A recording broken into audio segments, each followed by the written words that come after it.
Hi guys, welcome back to Loggery. How are you all doing? I hope all of you are doing great, all of you are fine and safe. आज हम discuss करेंगे legal current affairs. तो आपको बता दूं मैं legal current affairs में आपका लीगल न्यूज कवर होता है, ठीक है। जितनी भी इंपॉर्टेंट लॉ से रिलेटेड न्यूज है वो डिस्कस करते हैं हम, plus important Supreme Court judgments. Yes, जो बहुत इंपॉर्टेंट सुप्रीम कोर्ट जजमेंट्स है वो हम डिस्कस करते हैं, ठीक है। ऐसी कोई भी एडी गैरी नथु कैरी जजमेंट नहीं डिस्कस करते इस सेशन के अंदर। इंपॉर्टेंट सुप्रीम कोर्ट जजमेंट्स आज हम दो बहुत important Supreme Court judgments discuss करेंगे। एक तो रिजर्वेशन एंड प्रमोशन की जो जजमेंट आई है वो डिस्कस करेंगे, plus daughters right in property of father's family, ठीक है ना। उसके अंदर हम डिस्कस करेंगे क्या उनकी राइट्स बनती है। तो दो बहुत इंपॉर्टेंट जजमेंट्स हैं जो हम डिस्कस करेंगे इस वीडियो के अंदर, राइट। और ये वीडियो किसके लिए हेल्पफुल है?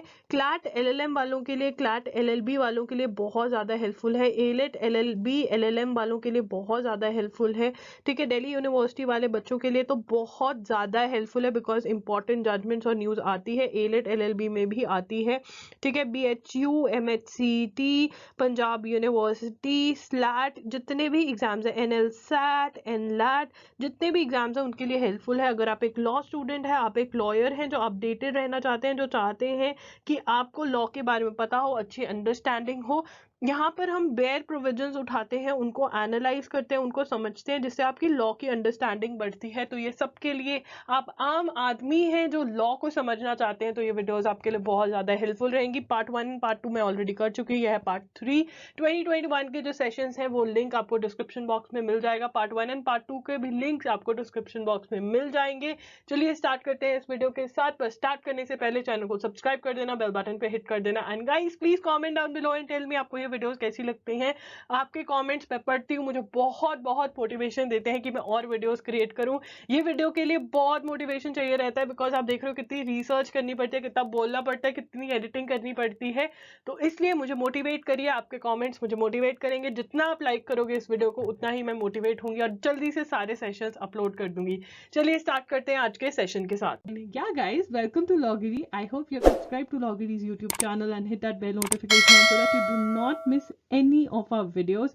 And I hope you're following us on Instagram. We're there by the name @IamLoggery. We do pretty motivational stuff out there if you want to stay happy, if you want to stay motivated, and if you want to stay connected a little more with Loggery, then do follow us on Instagram. Union government has started the process of making 6 airbags mandatory from October 1, 2022. अब इससे पहले कि आपको मैं कुछ समझाऊं, airbags क्या होते हैं ये समझ लेते हैं। देखिए, ये अगर गाड़ी है, जो कि गाड़ी है बहुत ही अजीब सी, ठीक है ना, और ये हिट हो, मतलब कहीं पर लग जाती है, बुरी तरह से बैंग होती है, बहुत जोर से लगती है, तो कार के अंदर एयर बैग्स खुल जाएंगे। एयर बैग्स, बैग्स जिसमें एयर है, और वो उसमें एक जो पर्सन है वो कवर हो जाएगा उन एयर बैग्स के अंदर, ठीक है ना। एक पर्सन, यहाँ पे पर्सन बैठे, वो एयर बैग से मे बी कवर हो जाए सब साइडों से, ठीक है। तो क्या होगा, सेफ गार्ड हो जाएगा, ठीक है ना। एयर बैग्स खुल गए, इससे पहले कि उन पे प्रेशर आता, एयर बैग्स खुल गए और वो मतलब बच गए, ठीक है ना। तो ये लाइफ सेविंग होते हैं एयर बैग्स। और अब ये जो हमारी गवर्नमेंट है, हमारी सेंट्रल यूनियन गवर्नमेंट है, उन्होंने 6 एयर बैग्स मैंडेटरी कर दिए हैं। कब से? अक्टूबर 1, 2022 से 6 एयर बैग्स। नंबर इंपॉर्टेंट, कब से, डेट इंपॉर्टेंट, नोट कर लेंगे।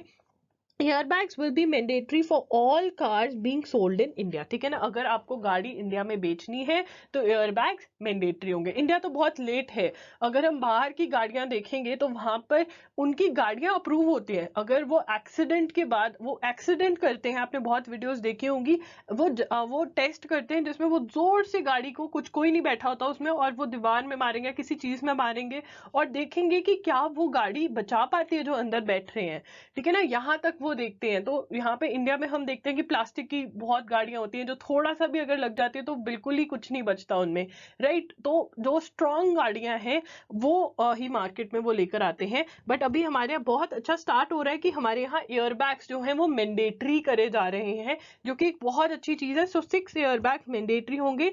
कहाँ, कौन सी गाड़ियों के लिए? Mandatory for all cars being sold in India. अगर आपको गाड़ी बेचनी है इंडिया में, सोल्ड, सेल करनी है, तो 6 एयरबैग एयरबैग्स मैंडेटरी हैं, ठीक है ना। Government issued a draft notification and asked for public comments and stakeholders comments on the proposed rule. This notification is a follow up to appeal made by Union Transport Minister Nitin Gadkari on August 3, 2021 to car manufacturers for providing 2 airbags across all variants of vehicles, one for the driver, another for co-passenger in front seat. ठीक है ना। तो पहले rule for airbags for driver seat was made mandatory from 1 July 2019. Rule for 1 airbag for co passenger came into effect from January 2022. तो इससे पहले क्या rules आ चुके हैं, ये हमारे लिए इंपॉर्टेंट है कि जो ड्राइवर सीट है वहां पे एयरबैग कंपलसरी ऑलरेडी कर दिया गया है, और जो को पैसेंजर ड्राइवर के साथ जो सीट होती है उनके साथ की जो सीट है उसको भी वो वाली सीट के अंदर भी एयरबैग मैंडेटरी कब से कर दिया था, जनवरी 1, 2021, मतलब इसी साल में करा गया है, और वो 2019 में कर दिया गया था ड्राइवर वाला. दो many Indian cars have 6 airbags in the top variant, ठीक है, आपको पता होगा ना LX, LXI ऐसे जाती है, ठीक है ना. तो इसके अंदर टॉप वेरिएंट सबसे महंगा वाला जो वेरिएंट होता है उसके अंदर तो था, बट सब में नहीं था. Now government has approved a draft GSR notification general statutory rules for making minimum of 6 airbags compulsory. This decision was taken for minimizing the impact of frontal and lateral collisions to the occupant seated in front as well as rear compartment. 4 additional airbags to be mandated in M1 vehicle. ठीक है ना, ये mandatory कर दिए गए हैं. Important, M1 vehicle category refers to passenger cars having a minimum of 8 seats in addition to driver's seat. It includes sedans, hatchbacks, MUVs, FUV, सारी गाड़ियां आ गई, ठीक है ना. उसके बाद airbag is a vehicle occupant restraint system using a bag. It is design to quickly inflate and deflate during a collision. It comprises of airbag cushion and inflation module, a flexible fabric bag and impact sensor. ठीक है ना, जैसे ही वो hit करता है वो खुल जाते हैं, और देयर बाय बहुत चांसेस हैं कि जो लोग बैठे हैं गाड़ी में, जो पैसेंजर्स बैठे हैं, पैसेंजर्स को कुछ नहीं होगा, ठीक है ना. उनके थोड़ा होगा, बट एक तो इट्स बिना कुछ के बिल्कुल हिट होना, और बहुत ज्यादा चोट लग जाती है. कई बार तो लोग बचते भी नहीं है, पैसेंजर्स बचते भी नहीं है, बट अब सेफ होगा. तो ये बहुत अच्छा रूल है जो इंडिया में आ रहा है. The United States government has recently proposed a bill to end China's choke hold on rare earth metal supplies. ठीक है, क्या बिल लेकर आए हैं. रेयर अर्थ मेटल्स क्या होते हैं. The rare earth metals are 17 metals in the periodic table. ठीक है ना, ये हम इंपॉर्टेंट है, नोट कर लेंगे. 17 metals in the periodic table. They are the 15 lanthanides and scandium and yttrium. They are mainly used in high-tech devices such as mobile phones, flat screen monitors, televisions, electric and hybrid vehicles. They are also essential in defense applications such as radar, lasers, sonar systems and electronic displays.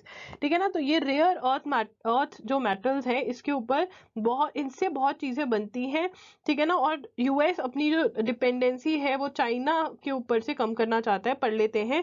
The rare earth metals are use almost in every latest technology starting from electric batteries to fighter jets. China has a strong choke hold on all the metals. In 2019 80% of the US rare earth metals was from China. ठीक है ना, तो US China से ले रहा है ये metal.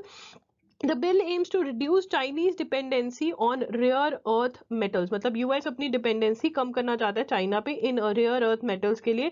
This is essential to protect US from threat of rare earth metal supply disruption. It will encourage the residents to increase domestic production of the rare earth metals. Ultimately, it will reduce the US reliance on China. तो rare earth metals क्या होते हैं ये हमें पता होना चाहिए. कौन सी कंट्री अपनी डिपेंडेंसी रिड्यूस करने की कोशिश कर रही है, किस कंट्री से, चाइना से डिपेंडेंसी यूएस कम करने की कोशिश कर रहा है. कैसे, अपने लोगों को बोल रहा है कि तुम बनाओ. ठीक है ना. The department of telecom DOT has recently amended the telecom licenses. जो रूल्स है टेलीकॉम लाइसेंस से रिलेटेड उनको अमेंड किया है. The service providers will now roll out machine to machine communication. This communication is a major part of 5G technology. ठीक है, तो हमें क्या रखना है, डिपार्टमेंट ऑफ टेलीकॉम ने क्या अमेंड किए, टेलीकॉम लाइसेंसेस, और उसके अंदर रूल्स, और उसके अंदर क्या कहा है कि machine to machine service providers will roll out machine to machine communication. ठीक है ना, मशीन टू मशीन कम्युनिकेशन का मतलब होता है बिटवीन 2 और more electronic devices. It does not need human interaction. मतलब ये व्यक्ति को क्रॉस आउट कर दिया, ये भी मशीन, ये सब कुछ करेंगी, पर्सन बाहर फेंक दिया. The license should verify every customer before enrolling him as a subscriber. Outgoing incoming एक प्री डिफाइंड नंबर्स पे होता है, जो तो अभी भी होता है, ये है. ठीक है, the entry fee for the telecom operators willing to provide machine to machine services expenditures is 30 lakh rupees, 30 lakh रुपए खर्चा है भाई लोग, ठीक है ना, और बहन लोग। To allow 5G enabled services, machine to machine communication is the key driver of 5G. The machine to machine guidelines were issued in 2018. However, it did not include the provisioning of licensing process. Now the amendment has provisioned the license by incorporating machine to machine communication at national level permit, including district and server. ये सब कुछ हमें याद नहीं करना, हमने याद करना है कि मशीन टू मशीन जुगाड़ हो गया है 5G के लिए, और ये अमेंडमेंट डिपार्टमेंट ऑफ टेलीकॉम लेकर आया, ठीक है ना। The ministry of environment, forest and climate change recently launched star rating system. The system provides environment clearance in short duration. अब environment clearance होती क्या है, मान लीजिए आपका लैंड है, ठीक है ना, यहाँ पे आपको फैक्ट्री लगानी है, ये जो फैक्ट्री है ये environment को हार्म करेगी, ठीक है ना, और रूल्स कहते हैं कि अगर आपको ये फैक्ट्री लगानी है तो आपको environmental clearance चाहिए होगी, जिसके अंदर गवर्नमेंट जो है वो करेगी कि ठीक है आप कर सकते हो ये काम, वो क्लियरेंस जरूरी है। अब बहुत ज्यादा जो काम होते हैं वो नहीं हो पाते क्योंकि जो ये इन्वायरमेंट क्लियरेंस है इसको बहुत ज्यादा टाइम लग जाता है। तो जो हमारी ministry of environment, forest and climate change है वो क्या कह रही है कि हम स्टार रेटिंग सिस्टम लेकर आए हैं, और ये क्या करेगी, शॉर्ट ड्यूरेशन में इन्वायरमेंट क्लियरेंस हो पाए, इसलिए हम ये स्टार रेटिंग सिस्टम लेकर आए हैं। तो हमारे लिए जो हेडिंग है वो बहुत इंपॉर्टेंट है, 3 क्वेश्चंस निकलते हैं इसमें से, ठीक है ना। अब ये है क्या, the environment ministry is to rank and incentivize the states with this new system. तो इंसेंटिव देंगी स्टेट्स को, ठीक है ना, उनको रैंक करेंगी। For this the star rating system provide marks to the states on a scale of 7। For this the star rating system provide marks to the states on a scale of 7 के उसके scale पे marks provide करेंगे। The states receive 2 marks for clearing the project in less than 80 days. 2 marks मिलेंगे अगर 80 days से कम में project approve कर दिया। 1 मार्क मिलेगा अगर 105 डेज में, 0 अगर इससे ज्यादा 105 डेज से प्लस लगाते तो 0 मिलेंगे। If the state has less than 10% of project for scrutiny then 1 mark is provided, ठीक है ना। तो ऐसे सिस्टम है, तो हमें ये याद रखना है कि स्टार रेटिंग सिस्टम जो है वो शॉर्ट ड्यूरेशन में इन्वायरमेंट क्लियरेंस हो जाए, इसलिए लॉन्च किया है, स्टार्ट किया है ministry of environment, forest and climate change ने। It introduces conditions for state environment impact assessment authorities. The system will provide star rating to SEIAA. The rating is provided based on the performance of the authority. इसके it introduces conditions for state environment impact assessment authorities. ये important है, इसकी full form भी पता होनी चाहिए, ठीक है ना। तो ये है, the system says that the infrastructure project should be approved first by SEIAA. For this, SEIAA shall constitute committees with environmental experts. मैं कहूँगी आपको ये फर्स्ट पैराग्राफ भी याद कर ले कि कितने पॉइंट्स मिलेंगे और ये किसके लिए, ये हमारे लिए इंपॉर्टेंट है, और SEIAA की फुल फॉर्म आपको पता होनी चाहिए, ठीक है ना। अब ये न्यू सिस्टम क्यों लेकर आ रहे हैं, ये न्यू सिस्टम इसलिए लेकर आए to increase ease of doing business in India. देखिए ये सर्वे होता है और सर्वे में रैंकिंग्स आती हैं, अभी देखना 2022 की रैंकिंग्स आ जाएंगे, और ये बहुत ही इंपॉर्टेंट क्वेश्चन बनता है कि इंडिया का क्या रैंक है और फर्स्ट पे कौन है। In 2021 the cabinet secretaries held a meeting on improving the ease of doing business in India. कितना आसान है इंडिया में बिजनेस करना, इस हिसाब से रैंकिंग होती है, जो कि बहुत इफेक्ट करता है कि लोग बाहर से आके इंडिया में बिजनेस करना चाहते हैं या नहीं। They then decided to ease the environment clearance processes through star rating system. The clearances are to be provided based on timelines and efficiency, ठीक है ना। concerns raised, क्या concern है, तो proposed system is in violation of Environment Protection Act. अगर इतनी जल्दी clearance दे देंगे तो क्या हमारे environment पे इफेक्ट नहीं होगा। The aim and the focus is on clearing the project in short duration of time, while the environment clearances should focus on the health of the environment. तो ये भी बात सही है। तो प्रॉब्लम क्या है कि ठीक है बिजनेस तो बढ़ेगा, हमारी इकोनॉमी ठीक होगी, बट इन्वायरमेंट को हार्म नहीं हो जाएगा। तो ये एक बड़ा क्वेश्चन है जिसका आंसर आपको सोच लेना चाहिए अगर आप एक एसे राइटिंग उसमें जा रहे हैं, एग्जाम में जा रहे हैं, ठीक है। The Union Cabinet recently extended the National Commission for Safai Karamcharis for 3 more years. National Commission for Safai Karamcharis for 3 more years. तो ऐसा सा एक कमीशन भी है, ये आपको याद रखना चाहिए। एक्सटेंड किसने किया है, यूनियन कैबिनेट ने, कितने ईयर्स के लिए, 3 years के लिए, ये चीजें हमें याद रखनी है। The current tenure of the commission ends in March 2022. The commission has been extended for 3 years after this. The extension is being made at a cost of rupees 43.68 crore. ये important है क्लैट वालों के लिए। सफाई कर्मचारी are the manual scavengers, जो हम देखते हैं ना कि जो हमारा जो सीवेज में देखते हैं हम, वो काला काला गंदा पानी सीवेज का, उसमें बेचारे वो घुसते हैं और सफाई करते हैं, वो है ये सफाई कर्मचारी, manual scavengers. They clean drainages and sewer with direct hands without any protection or equipment. The National Commission for Safai Karamcharis were created as an advisory body. It provided recommendations to the Government of India on welfare of Safai Karamcharis. Also, the commission evaluated the execution of special program for Safai Karamcharis. तो इसमें problem क्या थी? Deaths हो जाती हैं, इतना गंदा काम कर रहे हैं वो, क्या उनको उस हिसाब से पे किया जा रहा है? डेथ्स हो जाती है तो उनकी फैमिली का क्या होगा? Prohibition of employment as manual scavengers and their Rehabilitation Act 2013. The commission monitors the implementation of the act. It checks if the central and state government take appropriate actions towards the complaints against under the review of the act. The commission was established in 1993. ये important है. It was established under the National Commission for Safai Karamcharis Act 1993. The validity of the act was till 1997. Later it was extended till 2002, then 2004. Later it was made a non statutory body. मतलब ये जो commission है ये अब किसी act या किसी law के अंडर नहीं है, ये नॉन स्टैट्यूटरी बॉडी है, meaning it is not govern by laws और act. Till date National Commission for Safai Karamchari functions as non statutory body. तो कब आया था ये हमें पता होना चाहिए, कौन से एक्ट से डील करता है ये हमें पता होना चाहिए, ठीक है ना। इंपॉर्टेंट जजमेंट देख लेते हैं इससे related. Safai Karamchari Andolan versus the government of India 2014 की ये जजमेंट है। Supreme court order made it mandatory for the government to identify all those who died in sewage work since 1993 and provide ₹10 lakh each as compensation to their families, right. तो ये थी वो judgement जो important है। The Lok Sabha secretariat किसने launch किया है? Lok Sabha secretariat ने। क्या? A new app titled as digital संसद, संसद भवन, संसद, ठीक है ना।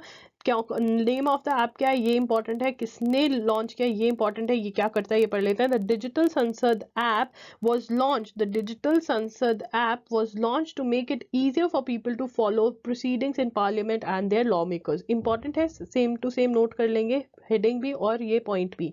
The app is available on both Android and iOS.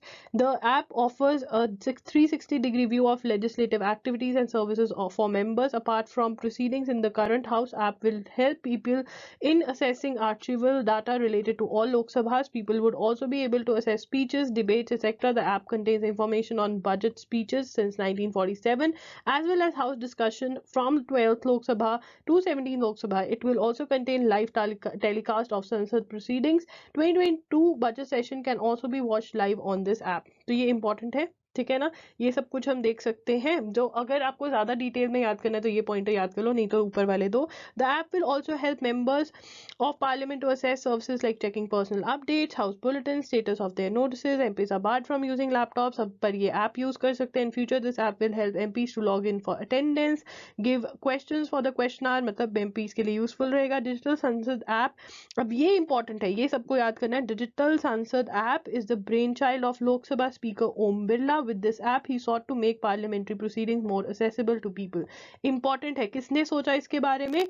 Om Birla, जो हमारे लोकसभा के स्पीकर, ठीक है ना। The recently legislated America competes act 2022 to open new doors for the talented experts from all over the world. Competes means creating opportunities for manufacturing pre-eminence in technology and economic strength act. The main aim of the act is to make the supply chain stronger. The main aim of this is not to make the supply chains stronger. It is कि पहले क्या होता था कि USA was the hub of all the startups, ठीक है ना कहीं यूएस से ही वो गैरेज से स्टार्ट होता था स्टार्टअप, और यूएस में कंपनीज बढ़ती थी। बट अब वर्ल्ड वाइड कंपनीज आ रही हैं, स्टार्टअप्स आ रहे हैं, तो यूएस अब उनको अट्रैक्ट कर रहा है कि आ जाओ हमारे पास, ठीक है। The US government has made the following fund allocations under the act to encourage semiconductor production in the US, to provide grants and loans and improve manufacturing and supply chains. Also, fund has been allocated to address climate change, social economic inequality and immigration. That creates new green card for entrepreneurs. ये देखिए यहाँ पे इनके अब US चाहता है कि पूरे वर्ल्ड में एंटरप्रेन्योर्स जो है वो छोड़कर, अपना देश छोड़कर इनके देश में जाए। And also offers exemption for stem, science, technology, engineering and mathematics experts, ठीक है ना। जितने भी दिमाग है, जो इंटेलेक्ट्स हैं, वो कहाँ पर होने चाहिए? इनके देश में होने चाहिए। The act creates a new W classification, they are the non immigrant entrepreneurs. The act means the US is increasing its opportunities for Indian skilled and talented workers. The Indians used H-1B visa permit predominantly. They have a major share in H-1B. The act further widens the opportunities for Indian professionals. तो basically ये है, हमें ये याद रखना है competes की full form क्या है, ये हमारे लिए बहुत ज़्यादा इंपॉर्टेंट है. वहाँ पे the act creates a new classification, W classification. They are the non immigrant entrepreneurs. ठीक है ना. स्टेम है जो, वो है कि science, technology, engineering and mathematics experts. तो इस पे जो एससी का क्वेश्चन बनता है वो बनता है ब्रेन ड्रेन. क्या जो लोग इंडिया छोड़कर या कोई भी अपना देश छोड़कर बाहर चले जाते हैं, यूएस, कनाडा, यूरोप के अंदर, तो क्या वो ब्रेन ड्रेन होता है या नहीं, ये वाली चीजें एंटरप्रेन्योर्स के लिए. यहाँ पे देखिए वर्ड यूज किया है, एंटरप्रेन्योर्स. ग्रीन कार्ड दे रहा है India, sorry US green card दे रहा है अपने किसको, एंटरप्रेन्योर्स को. ठीक है ना, जो कि बहुत बड़ी बात है. इसका मतलब ये है कि कहीं ना कहीं यूएस को डर लग रहा है कि स्टार्टअप्स जो हैं वो यूएस से उठकर किसी और कंट्रीज में हो रहे हैं, तो वो यूएस में उनको लेकर आना चाहते हैं, इसलिए उनको इंसेंटिव्स दे रहे हैं. ठीक है ना. I want to know what is your opinion. क्या आपको लगता है कि ब्रेन ड्रेन ठीक है या नहीं होना चाहिए? क्या हमें अपने देश में रहकर ही अपने देश के लिए काम करना चाहिए, या हमें सिर्फ अपनी ग्रोथ देखनी चाहिए और जिस भी कंट्री में जाकर हमारी अपनी ग्रोथ होती है वहां जाना चाहिए? What is your opinion? I would love to know your opinion. Union government has changed spending norms for contingency fund of India. It has allowed 40% of total corpus to be placed at the disposal of expenditure secretary. अब ये important है पूरा का पूरा title. अब यहाँ पे हमें ये पता होना चाहिए कि कंटीजेंसी फंड ऑफ इंडिया होता क्या है. The contingency fund of India is held by Department of economic Affairs on the behalf of President of India. ये इंपॉर्टेंट पॉइंट है, इसको नोट कर लो. It can be operated by executive action. The fund is used in case of, ये important है, the fund क्यों use किया जाता है फंड को. The fund is used in case of disasters and related unforeseen expenditures. ये important है. Fund can be increased through a finance bill during session of the parliament. It can also be increased through ordinance if the house is not in session and situation warrant. Funds can be withdrawn after approval of the secretary. अब ये important है, किसके approval से? Fund can be withdrawn after approval of secretary of department of economic affairs in accordance with contingency fund of India Act 1950. तो ये हमारा एक emergency fund है. emergency savings होती है हमारी कि अगर कुछ ऐसा हो गया, अनसीन अनवांटेड हो गया, तो वो इमरजेंसी सेविंग होती है. और कोविड ने तो हम सबको सिखा दिया कि ऐसी सेविंग्स होनी बहुत जरूरी है. तो ऐसे ही ये इंडिया, हमारे देश की सेविंग्स होती हैं, हमारे देश का फंड है, उसका नाम है कंटीजेंसी फंड ऑफ इंडिया. ठीक है ना. Budget 2021-2022 has propose to enhance the contingency fund of India to कितना, ₹30,000 करोड़ फ्रॉम ₹500 करोड़. कितना ज्यादा हो गया थ्रू फाइनेंस बिल. ये इंपॉर्टेंट है. ये जो फिगर्स हैं ये बहुत इंपॉर्टेंट है, इनको नोट कर लीजिए. बहुत इंपॉर्टेंट है ये फिगर्स कि पहले कितना था अब कितना. As per norm an amount of equivalent to 40% of the fund corpus has to be placed at the disposal of the secretary, ministry of finance, to meet the unforeseen expenditure. Beyond this limit all other contingency fund releases has to be made with approval of secretary, department of economic affairs after the approval of secretary, department of expenditure. देखिए 40% जो fund है वो किसके अंदर place करना पड़ता है? Secretary, ministry of finance. बाकी सारा किसके अप्रूवल से चलता है? Secretary, department of economic affairs. ठीक है ना. तो हमें ये जो नंबर्स हैं ये बहुत इंपॉर्टेंट है, और ये फंड क्या है ये हमें पता होना चाहिए. ठीक है. Kerala government has decided to bring an ordinance for amending the Kerala Lokayukta act so that it would have the powers of rejecting reports of anti corruption body. ठीक है ना. ये लोकपाल बिल वही है जिसकी वजह से अन्ना हजारे ने इतनी सारी प्रोटेस्ट करी थी. तो अब उसके अंदर क्या चेंजेस लेकर आ रहे हैं, देखिए कि power to reject the report of anti corruption body, मतलब अपनी पावर की कौन, स्टेट गवर्नमेंट अपने पास वापसी से लेकर आ रही है. ठीक है ना. रिजेक्ट या एक्सेप्ट करने की. पढ़ लेते हैं. State cabinet recently recommended to the governor to ordinance for amending Kerala Lokayukta Act 1999.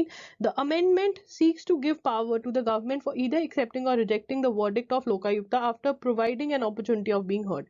मतलब अब ये important है कि ठीक है ना, पावर अल्टीमेटली स्टेट गवर्नमेंट अपने पास लेकर आ रही है. जो ये एंटी करप्शन बॉडी क्या देखती है कि कोई करप्शन नहीं कर रहा है, सरकार या उसके ऑफिसर्स करप्शन नहीं कर रहे हैं. बट अगर पावर सरकार के हाथ में आ जाती है तो इसका तो कोई फायदा ही नहीं है.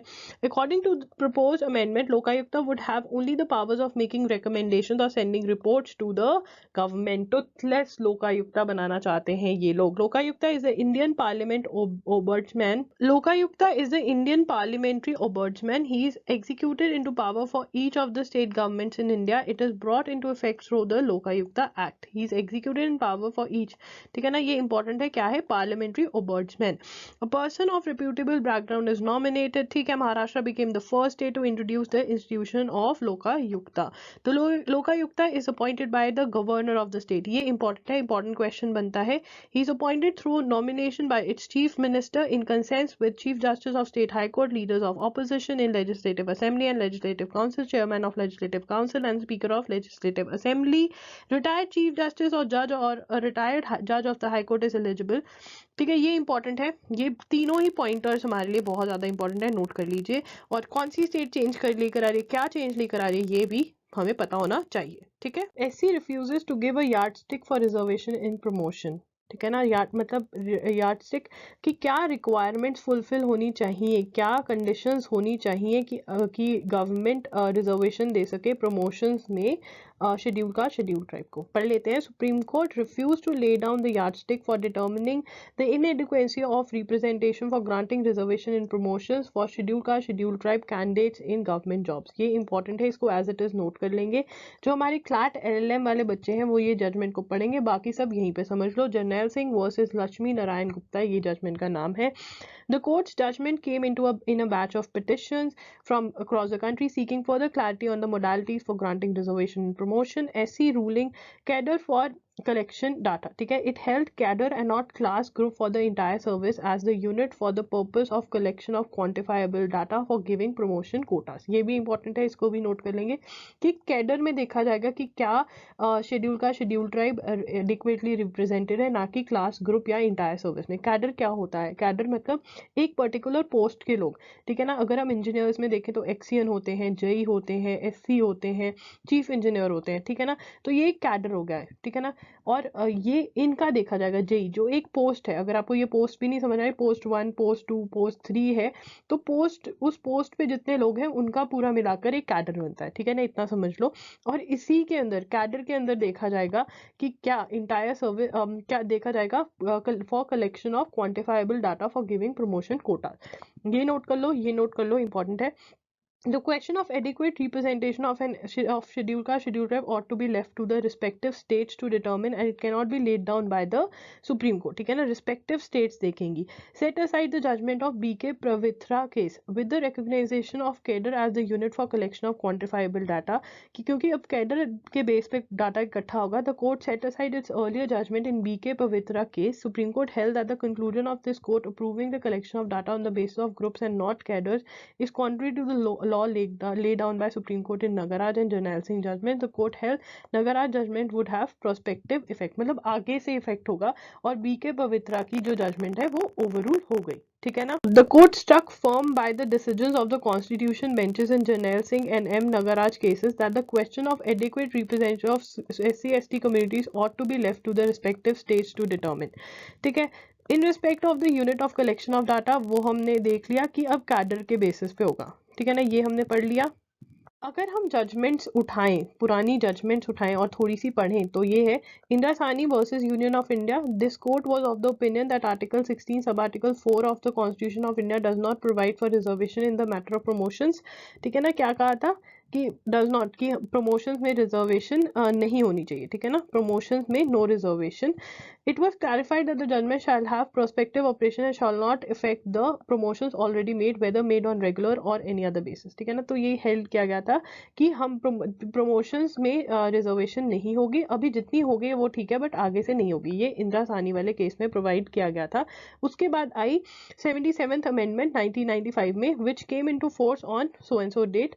आर्टिकल 16 को अमेंड कर दिया गया और article 16 sub article 4A add कर दिया गया. उसके अंदर क्या लिखा, nothing in this article shell provide the state from making any provision for reservation. मतलब इस जजमेंट को नलिफाई, ये वाला पोर्शन नलिफाई करने के लिए कि प्रमोशंस में रिजर्वेशन होगी, ये वाला आर्टिकल लेकर आया गया 1995 में. ठीक है. The above amendment was made in view of the states opinion that representation of the scheduled caste and scheduled tribes, SCs and STs in service in state states had not reached the required level and it was necessary to continue the existing dispensation by providing reservation in promotion. वो कहते कि अभी जो उनकी representation है schedule caste और schedule tribe की वो इतनी ज़्यादा नहीं हुई है, उनको अभी ऊपर उठाने के लिए प्रमोशंस के अंदर रिजर्वेशन चाहिए. ये रीज़न दिया गया जो अमेंडमेंट करी 1995 में, 77th अमेंडमेंट करी. राइट. एम नगराज की judgement, M Nagaraj versus union of India, again ये वाली जजमेंट भी रिजर्वेशन के बारे में बात करती है. तो इसमें क्या हुआ ये पढ़ लेते हैं. हाउएवर इन दिस केस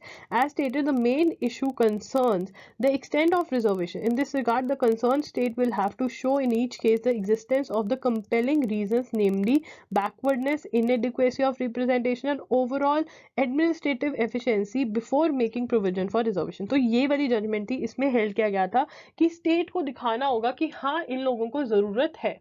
ठीक है ना. ये एम नगराज वाली केस में कहा गया. ये नोट कर लीजिए, जजमेंट का नाम नोट कर लीजिए.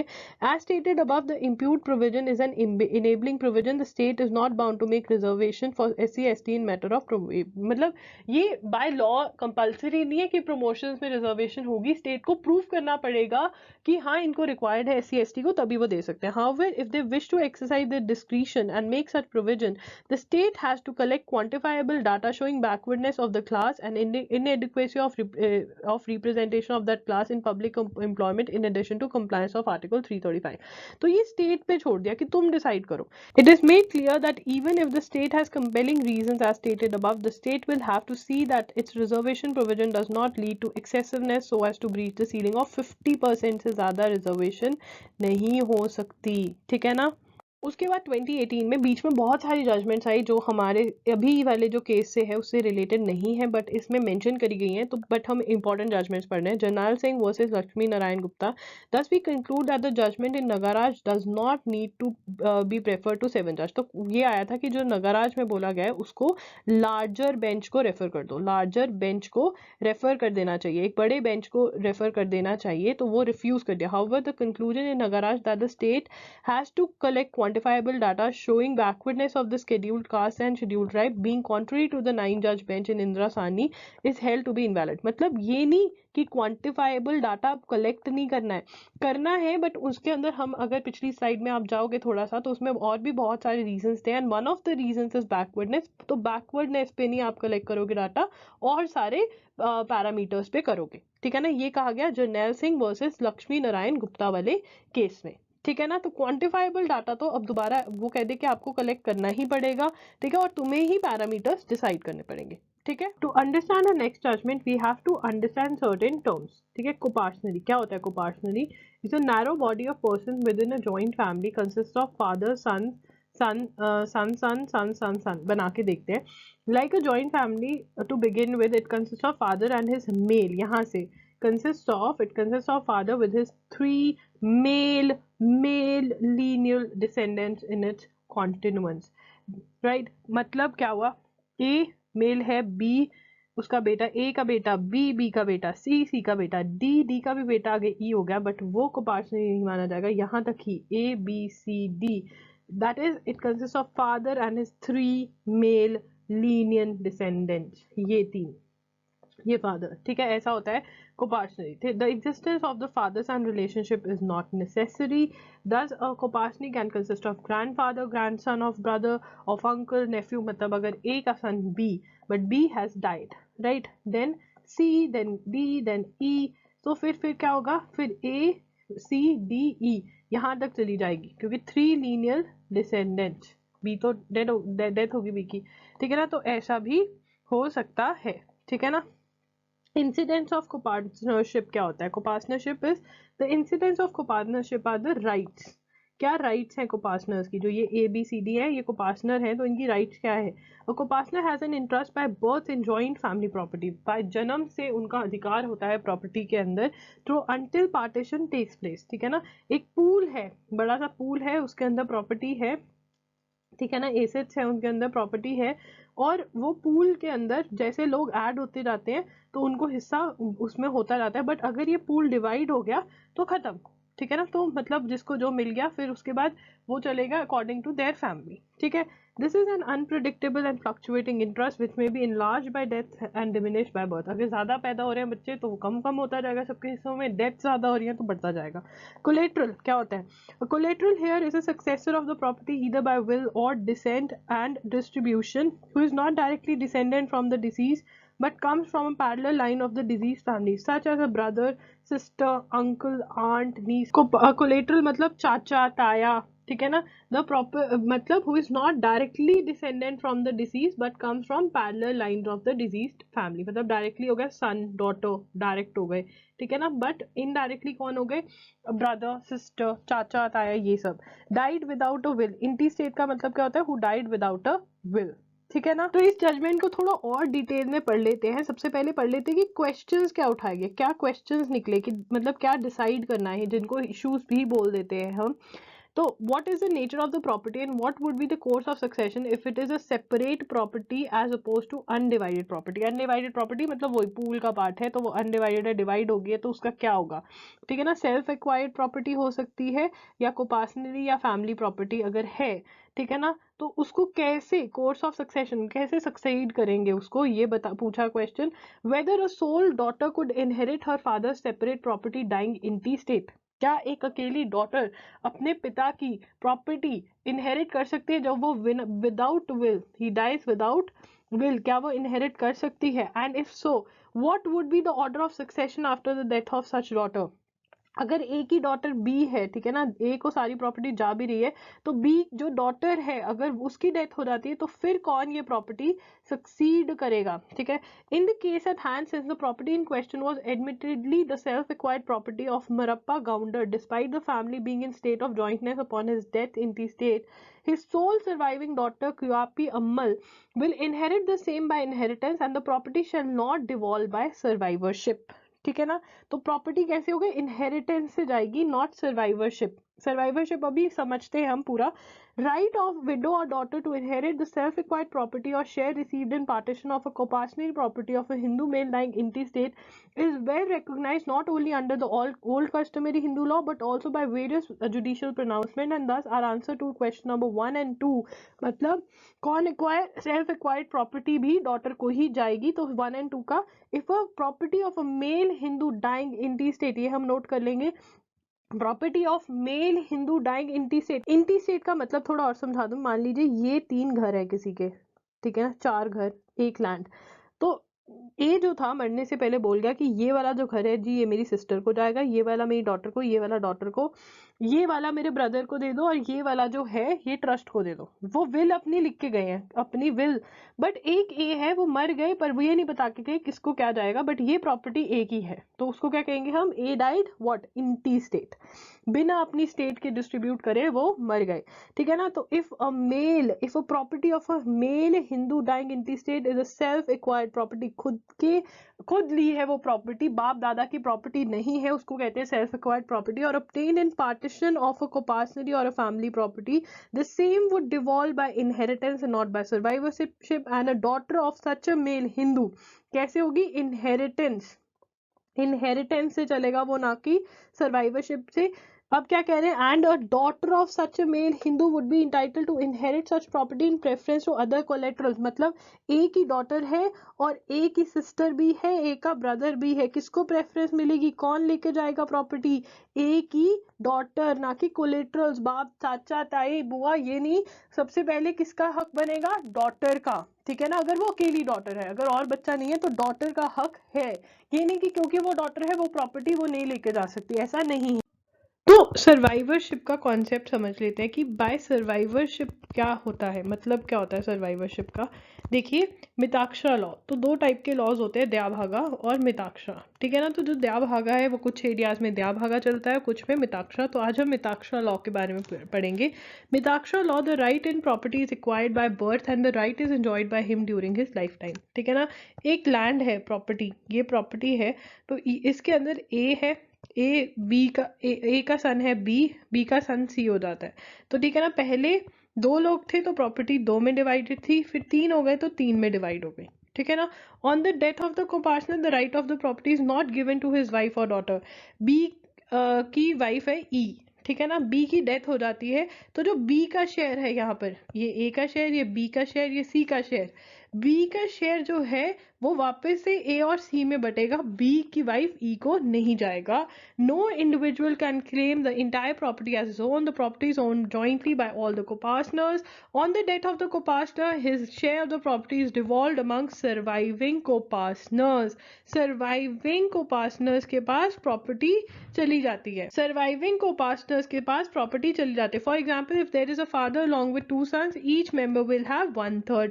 अगर कोई डाई कर जाता है, 3 में से एक मर गया, तो प्रॉपर्टी 2 में डिवाइड हो जाएगी, पर वापस वो उनकी डॉटर या वाइफ को नहीं जाएगी co-partnery में। बट ये लॉ चेंज हो गया था, और ये चेंज होने के बाद क्या हुआ, ये चेंज हुआ Hindu succession amendment act 2005, Hindu succession amendment हुई 2005 में। Now a daughter can be a co-partner, but widowed wife of the son after his death cannot become a co-partner. तो ये इंपॉर्टेंट है, ये हम नोट कर लेंगे। तो डॉटर भी co-partner बन गई है अब, ठीक है ना। Inheritance also succession, the devolution of property on an heir or heirs upon the death of the owner, ठीक है। यहाँ पे मिताक्षरा लॉ के अंदर प्रॉपर्टी वापस चली जाती है, उस पूल के अंदर वापस चली जाती है। इनहेरिटेंस के अंदर प्रॉपर्टी पूल में वापस नहीं जाती, प्रॉपर्टी डॉटर सन वाइफ को जाती है, जो उसके हेयर्स है, ठीक है ना। सेक्शन 15 पढ़ते हैं, general rules of succession in the case of female Hindus, ठीक है। Female Hindus, the property of a female Hindu dying intestate shall devolve according to the rule set out in section 16, firstly upon the sons and daughters including the children of any predeceased son or daughter and the husband, ठीक है। किस पे devolve होगी, सन या daughter को जाएगी। Secondly upon the hairs of the husband, thirdly मतलब जो है उसके अकॉर्डिंग ऐसे जाती है। हम बात किसकी कर रहे हैं, जो female Hindu dying intestate, female Hindu dying without a will, ठीक है, उसमें क्या होगा, फर्स्टली किसको जाएगी, son and daughters including the children of any predeceased son or daughter and the husband, ठीक है ना। Thus, if a female Hindu dies intestate without leaving any issue, then the property inherited by her from her father or mother would go to the heirs of her father, whereas the property inherited from her husband or father-in-law, अगर father की property है तो क्या होगा, would go to the heirs of her father, अगर she is dying without issueless, issueless मतलब कोई बच्चा नहीं है, a female Hindu dies intestate without leaving any issue, no children, then the property inherited from her father's side would go to the heirs of her father, whereas the property inherited from her husband or father-in-law would go to the heirs of her husband. In case a female Hindu dies leaving behind her husband or any issue, section 15 subsection 1 clause A comes into operation, and the properties left behind including the properties which she inherited from her parents will devolve simultaneously upon her husband and her issues as per section. But अगर उसका husband है तो property किसको जाएगी, husband को, अगर बच्चे हैं तो बच्चों को भी, ठीक है ना। The MLA was suspended for a year for grossly disorderly conduct in the house, Ashish Shelar versus the Maharashtra legislative assembly. तो 12 MLAs जो थे बीजेपी के MLAs, उनको महाराष्ट्र लेजिस्लेटिव असेंबली से बाहर निकाल दिया गया था, सस्पेंड कर दिया गया था, कितने साल के लिए, 1 ईयर के लिए।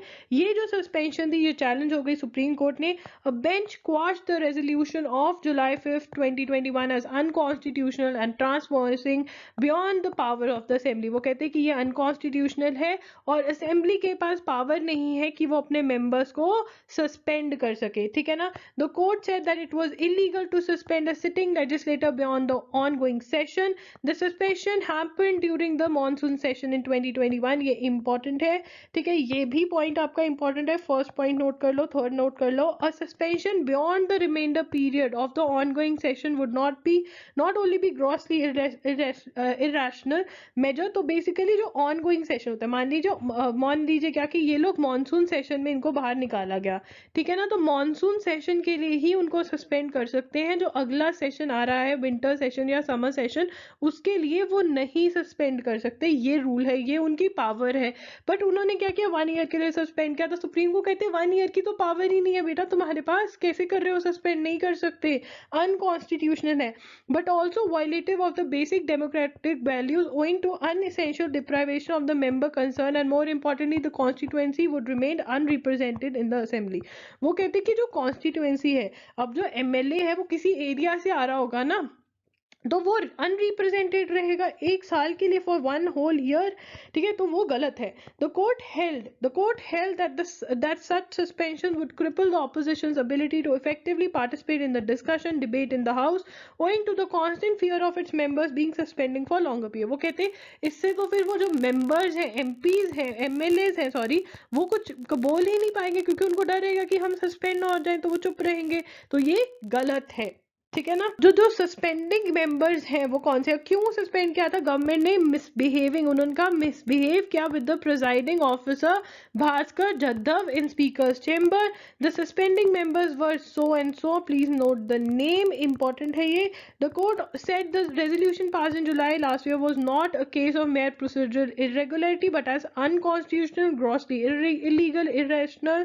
Again, the court said there was a gross violation of the principle of natural justice by not allowing the suspending MLAs an opportunity to be heard. It declared that the 12 legislators were entitled to all the benefits of members of the assembly. हम rule पढ़ लेते, तो rule 53 क्या कहता है, ठीक है ना. रूल 53 कहता है the speaker may direct any member who refuses to obey his decision or whose conduct is in his opinion grossly disorderly to withdraw immediately from the assembly. Any member so ordered to withdraw from shall do so forthwith and shall absent himself during the remainder of the day's meeting. या तो day के लिए suspend कर सकते हैं, day के लिए बोल सकते हैं कि तुम जाओ, ठीक है, अपना मूड ठीक कर कर वापस आ जाओ. If any member is order to withdraw a second time अगर विड्रॉ करने के लिए बोल देते हैं in the same session, monsoon session चल रहा था, तो इनकी पावर क्या थी कि मॉनसून सेशन में एक दिन इनको बोला कि जाओ अब तुम डे आउट पे जाओ, तुम सेशन में नहीं बैठोगे, ठीक है ना. सेकेंड टाइम अगर बोला, सेकेंड टाइम भी उसने मिसबिहेव किया और सेकेंड टाइम भी स्पीकर ने पिक कर लिया. पढ़ते हैं if any member is order to withdraw a second time in the same session the speaker may direct the member to, may direct, शायद, ये पक्का रूल नहीं है, मतलब पावर है, कर सकता है, himself direct the member to absent himself from the meeting of the assembly for any period not longer than the remainder of the session. मतलब कह सकते हैं सेकेंड टाइम बोल सकता है अगर ज्यादा ही दुखी है, स्पीकर को ज्यादा दुखी कर रहा है कि तुम 3 दिन के लिए ना आओ. या फिर मैक्सिमम कितना बाइंड कर सकता है, मैक्सिमम कितनी पावर है, मैक्सिमम पावर है कि वो कह they don't come for the entire session, don't come for the entire session. मतलब सिर्फ पावर कहाँ तक थी, मॉनसून सेशन तक थी, और यहाँ पे क्या किया, 1 year बोल दिया, ये तो पावर ही नहीं थी. पढ़ लेते हैं. And the member so directed shall absent himself accordingly. The member so directed to be absent shall during the period of such absence be deemed to be absent with the permission of the assembly within the meaning of clause 4 of article 190 of the constitution, ठीक है ना. तो यही power थी उनकी, वो भी absent माना जाता है, सस्पेंड वर्ड तो कहीं यूज ही नहीं किया गया. If for a period of 60 days a member of the house of the legislature of a state is without permission of the house, 60 days से ज्यादा, for a period of 60 days, ठीक है, absent है, ठीक है ना, हाउस में declare his seat vacant provided that in computing the set period of 60 no account shall be taken of any period during which the house is prorogued or is adjourned for more than 4 consecutive days, ठीक है ना. तब seat vacant होगी और फिर वहां पे क्या होंगे, इलेक्शंस होंगे, क्योंकि वो जो एरिया जो जिसको वो एमएलए रिप्रेजेंट कर रहा है उसको आप ज्यादा देर तक अनरिप्रेजेंटेड नहीं रख सकते, ठीक है ना. So guys, that's it for today's video. I hope you found this video helpful. If you did, please like the video, subscribe to the channel, hit that bell notification on so that you do not miss any of our videos. Do check the description box for all the links if you want to book a one-on-one session with me. The link is in the description box. We have also launched a mentorship program. Link of the mentorship program, all the what is provided and what is the cost, everything is provided in the description box. Do check that out. That's it. Loggery signing off. I'll see you super soon. Bye and take care.